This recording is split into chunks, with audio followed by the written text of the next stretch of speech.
Job वाली अमीर बहुओं के लिए सास लाई घर संभालने वाली गरीब बहू। सुबह सुबह का वक्त है, सब लोग अपनी तैयारी में लगे हुए हैं। सास सुबह 7 बजे उठती है और जल्दी से किचन में जाती है। वो देखती है कि रात के बर्तन ऐसे ही पड़े हुए हैं, बहू ने उसे अभी तक धोया नहीं है। तभी वो अपनी बहू को आवाज लगाते हुए कहती है, अरे बहू, अभी तक सुबह नहीं हुई तुम दोनों की? ना अभी तक चाय मिली है और ना ही नाश्ता बना है, और ये रात के बर्तन अभी तक ऐसे ही पड़े हुए हैं। आज घर का काम होगा भी या नहीं?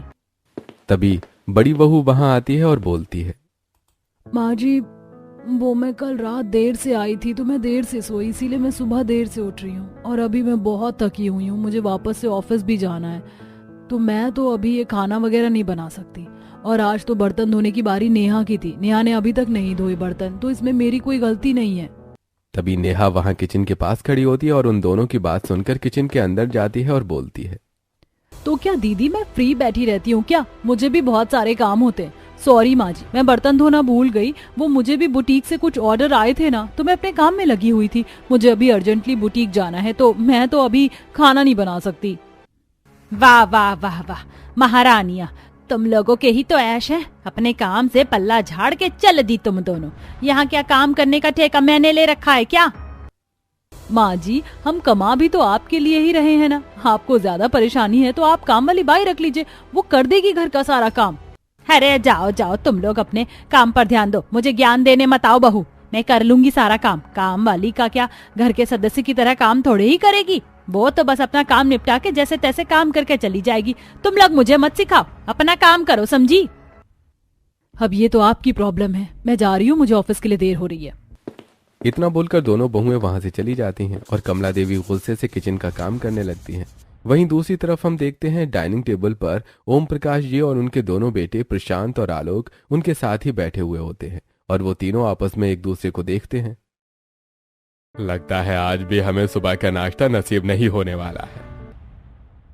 मुझे भी कुछ ऐसा ही लग रहा है पापा, आज का नाश्ता भी गया समझो।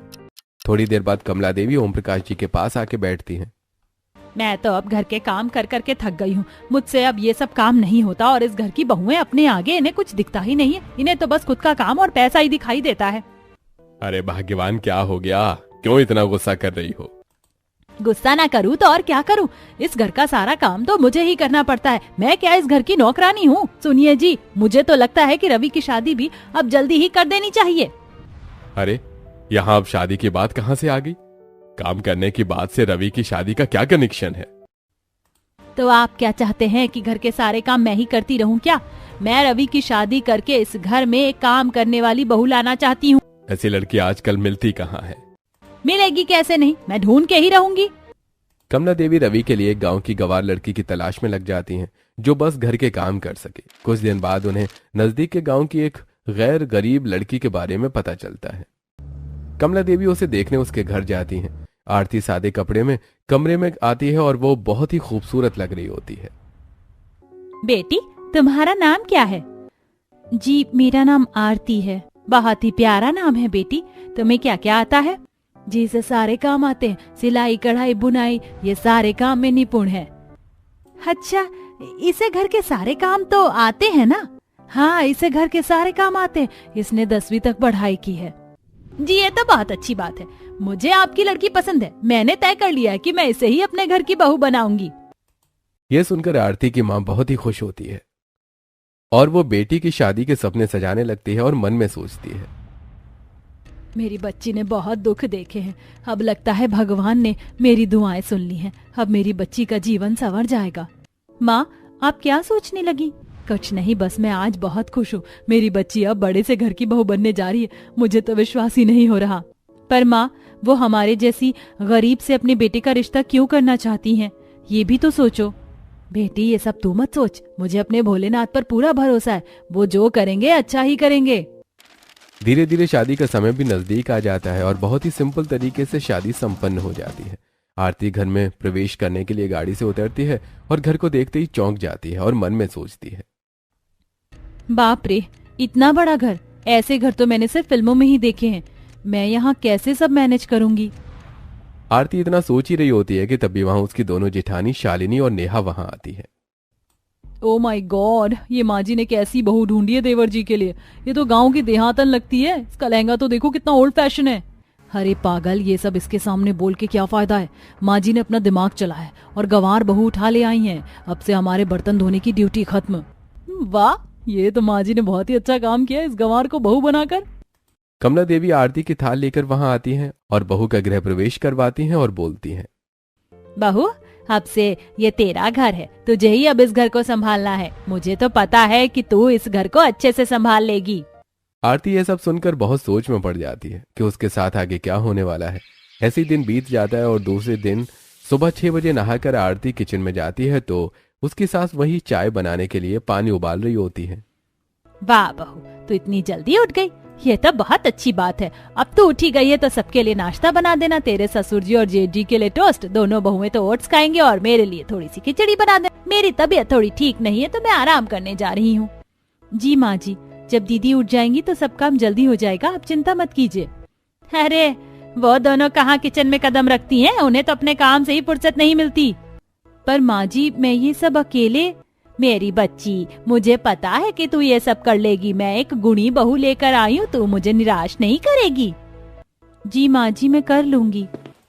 कमला देवी चाय बनाकर वहां से निकल जाती हैं और सारे काम का बोझ आरती पर डाल देती है। पर आरती कुछ नहीं बोलती है और चुपचाप सारे लोगों के लिए खाना बना देती है। शालिनी किचन में आती है और आरती से पूछती है, बन गया सारा नाश्ता? जल्दी करो, मुझे देर हो रही है ऑफिस के लिए। जी दीदी, सब कुछ बन गया है, बस नाश्ता लगने ही वाला है। ठीक है, नाश्ता टेबल पर ले आओ। इतना बोलकर शालिनी वहां से निकल जाती है और टेबल पर सभी लोग नाश्ते का इंतजार करते हैं। आरती सबको नाश्ता दे देती है। तभी टेबल पर शालिनी और नेहा बात कर रहे होते हैं। दीदी, ये माँ जी ने तो अच्छा नमूना फंसा लिया है। सारे काम ये कर लेगी, अब हमें कोई कुछ नहीं बोलेगा। बात तो तेरी सही है नेहा, पर ये माँ जी की भी दाद देनी पड़ेगी। आखिर जैसी नौकरानी चाहिए थी वैसी ढूंढ ही ली। दोनों आपस में बात करके आरती पर हंसने लगती हैं और धीरे धीरे आरती समझ जाती है कि उसे इस घर में बस काम करने के लिए लाया गया है, पर वो मजबूर थी। उसी दिन दोपहर में, बेटी आरती, जरा इधर आना बेटी। जी माँ जी, आपने बुलाया? हाँ बेटी, मेरे पास बैठ और मेरी बात ध्यान से सुन ले। रोज सुबह ऐसे ही तुझे उठ के 8 बजे तक सबके लिए खाना बना देना होगा। फिर किचन के सारे बर्तन भी तुझे ही करने हैं, वो 10 बजे तक हो जाने चाहिए। फिर 1 बजे तक तुझे खाना बना लेना होगा। फिर बाकी के सारे काम के लिए भी तो समय चाहिए। फिर दिन में सारी साफ सफाई करना भी तेरी जिम्मेदारी है। फिर 8 बजे तक रात का खाना भी बन जाना चाहिए, नहीं तो तेरे ससुर जी नाराज हो जाएंगे। आरती ये सब सुन के हैरान हो जाती है और बोलती है, माँ जी, ये सारे काम मैं अकेले कैसे करूंगी? देख बेटी, अब मेरी तो उम्र हो गई है, आज हूँ कल नहीं रहूंगी। मेरे बाद तो तुझे ही सब कुछ देखना है। मैं तो बस चाहती हूँ मेरे रहते तू सारी चीजें सीख ले बेटी। ये सब तुम्हारा ही तो है, मुझे पता है तुम सब कर लोगी। मुझे तुम पर पूरा भरोसा है। अब जाओ जल्दी से खाने की तैयारी कर लो, नहीं तो देर हो जाएगी। ठीक है माँ जी। आरती किचन में खाना बनाने लगती है सबके लिए। वो समझ गई थी कि घर में वो बस नौकरानी बनने आई है, पर वो मजबूर थी। धीरे धीरे वक्त बीतता है, वो सब कुछ सीख जाती है। एक रात उसके ससुर काम से देर से लौटते हैं, तभी वो पानी का गिलास लेकर आती है। आज बहुत देर हो गई पापा जी, सब ठीक है ना? हाँ बेटा, सब ठीक है। आज काम ज्यादा था तो थोड़ी देर हो गई है, पर तू अब तक जागी क्यों है? सभी तो सो गए होंगे अभी तक। हाँ पापा जी, सभी सो गए हैं। मैं बस आपका ही इंतजार कर रही थी, काफी देर हो गई थी इसीलिए। अब तू सो जा बेटी, तुझे सुबह उठना भी तो है। पर पापा जी, खाना नहीं खाना क्या आपको? अरे नहीं बेटी, देर हो गई थी इसीलिए मैं खाकर ही आया हूँ। जी ठीक है पिताजी। आरती अपने कमरे में चली जाती है और सोचती है, काश मैं भी दुकान पर जा पाती। अगले दिन सुबह, आरती जरा सुनो, मेरे रूम में काफी कपड़े पड़े हुए हैं, मेरे पास इतना टाइम नहीं है वो सब ठीक करने का। तुम जरा मेरा कमरा साफ कर देना। थोड़ी देर बाद वहाँ शालिनी आती है और वो उसे कुछ कपड़े देती है धोने के लिए। आरती, ये कुछ कपड़े मेरे और आलोक के हैं, इसे प्लीज धो देना अच्छे से। महंगे कपड़े हैं तो संभाल के धोना, मेरे पास बिल्कुल भी टाइम नहीं है, तो प्लीज ये सब जल्दी कर देना। पर दीदी, नेहा दीदी ने भी पहले से। मेरे पास इतना टाइम नहीं है तुम्हारी बात सुनने का, काम करके बस रख देना प्लीज। आरती कुछ बोल नहीं पाती और उसे वो सारे काम करने पड़ते हैं, जिस वजह से उसे खाना बनाने में देर हो जाती है। तभी उसकी सास वहाँ पर आती है और बोलती है, बहू, तुमने अभी तक खाना नहीं बनाया? करती क्या है तू दिन भर? घर के थोड़े से काम भी तुझसे नहीं होते और तू अभी तक यहीं पर है। जल्दी जाके खाना बना। नहीं माँ जी, वो आरती दीदी और नेहा दीदी ने कपड़े दिए थे धोने के लिए, बस मैं वही कर रही हूँ। मैं वो सब कुछ नहीं जानती। तेरे ससुर जी को टाइम से खाना चाहिए होता है। तू यहाँ देर करेगी तो उन्हें खाना देने कौन जाएगा? माँ जी मैं खाना दे आऊंगी पापा जी को, आप चिंता ना करें। ठीक है, जो करना है जल्दी कर। ज्यादा देर करने की जरूरत नहीं है, और भी बहुत काम पड़े हैं घर में। जी माँ जी। आरती जल्दी जल्दी खाना बनाने लगती है और रूम में ज्यादा कपड़े होने की वजह से वो सबको अकेले समेट नहीं पाती। वो काम अधूरा रह जाता है। वो खाना पैक करके खुशी खुशी दुकान की तरफ चल पड़ती है। पापा जी ये लीजिए, मैं आपके लिए खाना लेकर आई हूँ। अरे वाह बेटी, आज खाना तुम लेकर आई हो, अच्छी बात है। तुम यहाँ टेबल पर खाना रख दो। जी पापा जी। ओम प्रकाश जी ग्राहकों को जेवर दिखा रहे होते हैं। खाना टेबल पर रखकर आरती उनके पास आती है और ये सब देखने लगती है। आरती खुद से ग्राहक को एक जेवर दिखाती है और बोलती है, आप ये हार देखिए, ये हार इन पर बहुत अच्छा लगेगा, आप ट्राई करके देखिए। ग्राहक वो हार ट्राई करते हैं और उन्हें वो हार बहुत पसंद आता है। अरे वाह भाई वाह, ये हार तो बहुत ही सुंदर है। आपकी परख तो बहुत अच्छी है, आप यही हार पैक कर दीजिए। जी जरूर। ग्राहक अपनी ज्वेलरी लेकर वहां से खुशी खुशी चला जाता है। तभी उसके ससुर जी उससे पूछते हैं, बेटा तुम्हारी परख तो सच में बहुत अच्छी है, पर तुम्हें कैसे पता चला कि वही हार उन पे अच्छा लगेगा? पता नहीं पापा जी, बस मैंने उन्हें देखा तो मुझे समझ आ गया कि यही हार उन पर जचेगा, तो मैंने बस उन्हें वो दिखा दिया। बहुत अच्छा बेटी, बहुत खूब। अब तुम जल्दी घर जाओ, तुम्हारी सासू माँ घर पर इंतजार कर रही होंगी। हाँ पिताजी, मुझे तो देर हो गई है, माँ जी मुझे डांटेंगी, मैं जाती हूँ। ऐसे ही धीरे धीरे दिन बीतने लगते हैं और कभी कभी आरती दुकान पर खाना पहुंचाने जाया करती थी तो वो ग्राहकों से बात भी करती थी और अपने ससुर जी की मदद भी करती थी। एक दिन ऐसे ही वो दुकान पर जाती है पर काफी भीड़ होती है। अरे बेटी तुम आ गई, थोड़ी मेरी मदद कर दो। ये ज्वेलरी सेलेक्ट करने में मैडम को दिक्कत आ रही है, तुम कुछ अच्छे डिजाइन से इन्हें दिखा दो। जरूर पिताजी, आप ये डिजाइन देखिए, ये बिल्कुल न्यू कलेक्शन आया है, ये आप पर बहुत अच्छा लगेगा। वाह, ये तो बहुत खूबसूरत है। मैं तो ऐसा पीस ही ढूंढ रही थी, मुझे तो ये बहुत पसंद है। ओम प्रकाश जी, मुझे तो यही पीस चाहिए। आप बहुत भाग्यशाली हैं ओम प्रकाश जी, जो आपको ऐसी बहू मिली है। आजकल ऐसी बहुएं कहाँ मिलती हैं। बिल्कुल सही कहा आपने, मैं खुश नसीब हूँ कि मुझे बहू के रूप में एक बेटी मिली है। सारे ग्राहक आरती के आने से बहुत खुश रहते थे। उन्हें आरती के दिए हुए डिजाइन बहुत पसंद आते थे। भीड़ होने की वजह से आरती घर देर से पहुंचती है और घर पे उसकी जेठानी गुस्से में उसका इंतजार कर रही होती है। जैसे ही आरती घर पहुंचती है, आ गई महारानी। आपको याद तो होगा ही ना महारानी जी कि आज मैंने आपको कपड़े समेटने का काम दिया था, वो आपसे हुआ क्यों नहीं? माफ कीजिएगा दीदी, मुझे पापा जी के लिए खाना बनाना था और खाना देने के लिए भी मुझे जाना पड़ा। वहाँ पापा जी ने रोक लिया, उस वजह से देर हो गई। मैं कल पक्का कर दूंगी। अरे छोड़ो, तुम जैसे छोटे लोगों से उम्मीद भी क्या की जा सकती है। तुम लोग पे तो भरोसा करना ही बेकार है। ये सब सुनकर आरती बहुत ज्यादा उदास हो जाती है। वो खुद को संभाल रही होती है कि इतने में ही उसकी सास भी आ जाती है और बोलने लगती है, क्यों री, तुझे इतनी देर कैसे हो गई? तुझे पता नहीं है क्या घर में बाकी काम भी होते हैं, वो कौन करेगा? और खाना क्यों नहीं बना अब तक? माफ कर दीजिएगा माँ जी, मैं अभी सब कर देती हूँ। इतना कहते ही वहां उसके ससुर जी आ जाते हैं और उनकी बातें सुन लेते हैं और कमला देवी से बोलते हैं, तुम सब ऐसे उस पे क्यों चिल्ला रहे हो? वो मेरी मदद ही तो कर रही थी, इसमें क्या हो गया? एक दिन तुम लोग काम नहीं संभाल सकते हो क्या? मदद? और ये गवार आपकी क्या ही मदद करेगी जी? और इन छोटे लोगों के क्या भरोसा, कब क्या उठा ले पैसों के लालच में। सही कहा माँ जी, इन छोटे लोगों से और उम्मीद भी क्या की जा सकती है। आरती सब कुछ वहां खड़ी सुन रही होती है पर कुछ बोल नहीं पाती है। उसके ससुर उसकी तरफदारी करते हुए बोलते हैं, तुम सब कैसी औरतें हो? बेचारी कुछ नहीं बोल रही है तो तुम कुछ भी बोलती रहोगी? आज आरती की वजह से काफी अच्छी बिक्री हुई है।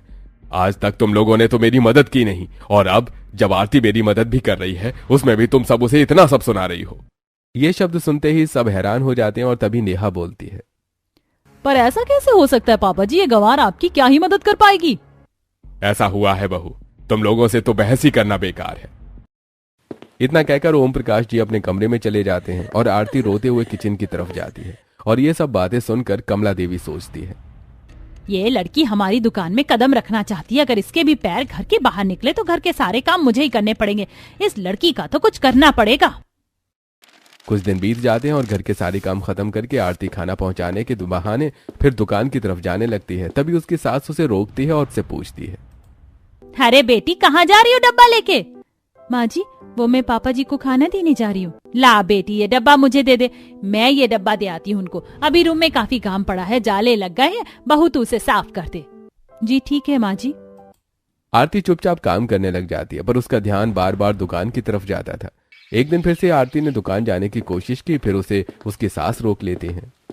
बेटी दुकान पे जा रही हो, डब्बा मैं ले जाऊंगी। देखो ना, ये इतने कपड़े पड़े हैं आयरन करने के लिए, तुम ये काम खत्म कर लो। जी ठीक है माँ जी। आरती समझ चुकी थी उसकी सास उसे दुकान जाने नहीं देगी, क्योंकि उसकी सास हर मुमकिन कोशिश करती है कि आरती दुकान न जा सके। पर आरती सब काम निपटा लेती है। फिर एक दिन, माँ जी मैंने सारे काम कर लिए हैं, मैं ये डब्बा देने जा रही हूँ पापा जी को। अरे बहू, अभी तो बहुत कपड़े और बर्तन पड़े होंगे ना, जा तू वो धो ले, मैं ये डब्बा पहुँचा दूंगी। माँ जी मैंने सारे कपड़े, बर्तन, जूते, जाले सब साफ कर दिया है, अब कोई काम नहीं बचा है। अब कमला देवी सोच में पड़ जाती है कि आरती को कैसे रोके। थोड़ी देर सोचने पर वो बोलती है, वाह बहू, ये तो बहुत अच्छी बात है। चल तो यहाँ आके मेरे पास बैठ जा, मेरे सर में काफी दर्द है, थोड़ी मालिश कर दे तो। पर माँ जी पापा जी का खाना। अच्छा ये मैं ड्राइवर को दे देती हूँ, वो पहुँचा देगा। ठीक है माँ जी। आरती मजबूर थी, इसलिए कुछ बोल नहीं पाती है और चुपचाप अपनी सास के सिर पर मालिश करने लगती है। कुछ दिन बीत जाते हैं और उसकी सास उसके निकलने से पहले ही उसे कभी पैर मालिश करवाती थी या तो कोई और काम। एक दिन आरती के ससुर जी रात में लौटते हैं और आरती से पूछते हैं, बहू, काफी दिनों से तुम दुकान नहीं आई हो, क्या बात है? तुम्हारी तबीयत तो ठीक है ना? जी पापा जी, मैं बिल्कुल ठीक हूँ, बस घर के काम की वजह से मैं आ नहीं पाती। हाँ, मैं समझ सकता हूँ, ये लोग तुम्हें शांति से तो रहने नहीं देंगे। जब भी मौका मिले तुम आ सकती हो, सभी ग्राहक तुम्हारी बड़ी तारीफ करते हैं। ये सुनकर आरती बहुत खुश हो जाती है और उसकी खुशी उसके चेहरे पर साफ झलक रही होती है। वो अपने ससुर जी से बोलती है, जी पिताजी, मैं कोशिश करूंगी कि घर के काम खत्म करके मैं दुकान आ सकूं। ठीक है बेटी, जा अब तू भी आराम कर ले। इतना कह के ओम प्रकाश जी वहां से चले जाते हैं और रात का खाना खाकर सभी अपने कमरे में चले जाते हैं। एक दिन अचानक उसके ससुर जी दुकान से आते हैं और वो दुकान के बिल लेकर आए होते हैं। आरती पानी लेकर आती है। अरे बेटा आरती, अच्छा हुआ तुम आ गई। तुम दुकान पर आ नहीं रही थी तो मैं ये थोड़े बिल्स लेकर आया था दुकान से। क्या तुम इसे देख सकती हो? दुकान में वार्षिक ऑडिटिंग होने वाली है तो ये सब चीजें बहुत ही जरूरी है। क्या तुम ये कर लोगी? दुकान पर जाने से थोड़े बहुत काम आरती सीख जाती है और ये सुनकर आरती बहुत खुश होती है, पर उसकी जेठानियां उसका मजाक बनाने लगती हैं। पिताजी, इसने क्या आप पर कोई जादू टोना कर दिया है?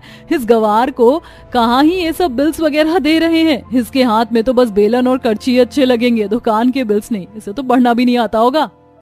अरे वैसे शालिनी ठीक ही कह रही है पापा, आप इसे क्यों दे रहे हैं? मैंने सारी चीजें चेक कर ली हैं, कोई दिक्कत नहीं है, आप परेशान क्यों होते हैं? अरे तुम सबको कोई और काम नहीं है क्या? जब देखो तब बस बकवास में ही लगे रहते हो। मुझे पता है कि वो क्या कर सकती है और क्या नहीं, तो तुम सब अपना मुंह बंद रखो। बेटी आरती, तुम ये सब कर लोगी ना? और कुछ भी दिक्कत आए तो तुम मुझसे पूछ लेना। जी पिताजी, मैं कर लूंगी, आप चिंता ना करें। ये सब सुनकर उसके जेठ और जेठानियां बहुत घबरा जाते हैं और खाना खत्म करके वो सब एक कमरे में बातें कर रहे होते हैं। भैया, ये पापा ने बिल्स इस गवार को क्यों दिया है? अगर इसे कुछ पता चल गया तो? अरे तुम सब इतने परेशान क्यों हो रहे हो? मैंने काम इतनी सफाई से किया है कि हमें कोई नहीं पकड़ सकता है। बात तो आपकी सही है भैया, और इस गवार को कैसे ही कुछ पता चलेगा और इसकी बात पर भरोसा कौन करेगा? कुछ हुआ तो सारा इल्जाम उसी के सिर पर डाल देंगे। इतना कहते ही सभी जोर से हंसने लगते हैं। रात के समय सारा काम खत्म करके आरती अपने पति रवि की मदद से वो बिल्स देखने लगती है और सारे बिल्स को रजिस्टर से मैच करने लगती है। रवि जी, ये देखिए, यहाँ जेवर लिखे तो गए हैं पर इसका कोई बिल नहीं है इसमें। हो सकता है कि बिल पापा लाना ही भूल गए हों या वो दुकान पर रह गए हों। तुम एक बार पिताजी से पूछ लेना। सारे बिल्स तो ठीक से अरेंज किए हुए लेकर आए हैं पिताजी, बस बीच में से 2-3 हार के बिल्स ही गायब हैं। ये सब देखकर आरती हैरान रह जाती है और सारे बिल्स चेक कर लेती है और अगले दिन अपने ससुर जी के पास जाती है, उन्हें बिल देती है। अरे बहू, इतनी जल्दी तुमने सब चेक भी कर लिया? हाँ पिताजी, मैंने चेक तो किया है, पर मुझे लगता है पिताजी इसमें कुछ बिल्स नहीं हैं। क्या? पर ऐसा कैसे हो सकता है? मैंने तो सब उसमें ही रखे थे। अगर ऐसा हुआ तो बहुत बड़ी दिक्कत हो जाएगी बहू। मैं जानती हूँ पिताजी, पर मैंने अच्छे से चेक किया है, कुछ बिल्स नहीं है। तुम चिंता मत करो बेटी, मैं एक बार दुकान में देख लेता हूँ। ठीक है पिताजी। उसी दिन दोपहर में आरती शालिनी की कमरे की सफाई करती है। तो शालिनी के ऑफिस के कुछ कागज इधर उधर बिखरे पड़े थे। वो उन्हें साफ करने लगती है तो उसे दुकान के बिल से मिलती जुलती बिल दिखाई देती है। वो ज्यादा कुछ समझ नहीं पाती और वो बिल ले जाकर अपने ससुर जी को दिखाती है। पिताजी, आपको वो मिसिंग बिल्स मिली क्या? नहीं बेटी, वो बिल्स दुकान में भी नहीं है। पिताजी, मैं आज शालिनी दीदी के कमरे की सफाई कर रही थी तो मुझे सेम दुकान जैसे बिल्स वहां मिले। मुझे कुछ समझ नहीं आया कि इसमें क्या लिखा है। आप जरा इसे रजिस्टर से मिला के देख लीजिए। वो बिल्स देखते ही पहचान लेते हैं कि ये वही मिसिंग बिल्स हैं। वो बहुत हैरान हो जाते हैं कि आखिर उनके अपने बेटे और बहू ने मिलकर उन्हें धोखा दिया। अगले दिन वो सबको हॉल में बुलाते हैं। बच्चों, इस बार मुनाफा काफी अच्छा हुआ है। ये सब कुछ तुम लोगों की मेहनत का ही फल है। मेरे बेटों ने मेरा पूरा साथ दिया है, नहीं तो ये मुमकिन नहीं होता। आरती, तुमने भी इसमें सहयोग किया है। वो सारे बिल्स को लेके आना बेटी। अरे पापा, आप भी क्या इस गवार के पीछे टाइम वेस्ट कर रहे हैं? इसे कहां ये सब की समझ है। इतना कह के सभी लोग हंसने लगते हैं, पर तभी आरती वो चोरी किए हुए बिल्स सामने रखती है तो सबके होश उड़ जाते हैं। बेटा आलोक, ये बिल्स तुम्हारे कमरे में क्या कर रहे थे बेटा? मेरे कमरे में? नहीं पिताजी, मैं इन बिल्स का क्या करूंगा? ये सब बकवास है। ये सब इस गवार की चाल है मुझे फंसाने के लिए। अच्छा, तो बिल तुम्हारी कमरे से कैसे निकले आलोक? तुम लोगों में थोड़ी भी शर्म बाकी नहीं है क्या? मुझे सब पता है कि तुम चारों इस हेरा फेरी में शामिल हो। तुमने एक बार भी नहीं सोचा कि इससे तुम्हारे पिताजी को कितना नुकसान हो सकता है। वो चारों शर्मिंदा हो जाते हैं और अपने पिताजी के पैरों में गिरकर माफी मांगने लगते हैं। हमें माफ कर दीजिए पिताजी, हमसे बहुत बड़ी गलती हो गई। आइंदा हम ऐसी गलती कभी नहीं करेंगे। आप हमें जो सजा देना चाहते हैं हमें दे सकते हैं, बस हमें माफ कर दीजिए। मुझसे माफी मांगने से क्या होगा? तुम लोगों को अगर माफी मांगनी है तो छोटी बहू से माफी मांगो। अगर आज वो नहीं होती तो इस चीज का कभी पता ही नहीं चलता। सिर्फ वही है जो पूरे घर के बारे में सोचती है और तुम सबको पैसे के अलावा कुछ दिखाई नहीं देता। शालिनी और नेहा दोनों आरती के पास आते हैं और आरती से माफी मांगते हैं। हमें माफ कर दो, हमने तुम्हें गंवार समझा आरती, तुमसे सारे काम करवाए, प्लीज हमें माफ कर दो। अब से ऐसी गलती कभी नहीं होगी। दीदी, मैं आप दोनों से नाराज नहीं हूँ, पर जो भी आप सबने किया उससे पिताजी को बहुत बड़ा नुकसान हो सकता था। ये सब देखकर उनके ससुर जी आरती के पास आकर बोलते हैं, मुझे तुम पर बहुत नाज है बहू। शायद अगर मेरी कोई बेटी होती तो बिल्कुल तुम्हारी तरह ही होती। पिताजी, अगर आपने मेरा साथ नहीं दिया होता तो मैं ये सब कुछ नहीं कर पाती। मैंने कभी अपने पिताजी को नहीं देखा, पर अगर मेरे पिताजी होते तो वो बिल्कुल मुझे आप जैसा ही प्यार करते। ये सब देखकर कमला देवी को भी अपनी गलती का एहसास होता है। मुझे भी माफ कर दे बेटी, मैंने भी हमेशा तुझसे बस घर के काम ही करवाए, पर अब नहीं। घर के सारे काम की जिम्मेदारी अब हर एक सदस्य की होगी। आरती अकेले सब काम आज से नहीं करेगी। इतना कहते ही कमला देवी आरती को गले से लगा लेती है।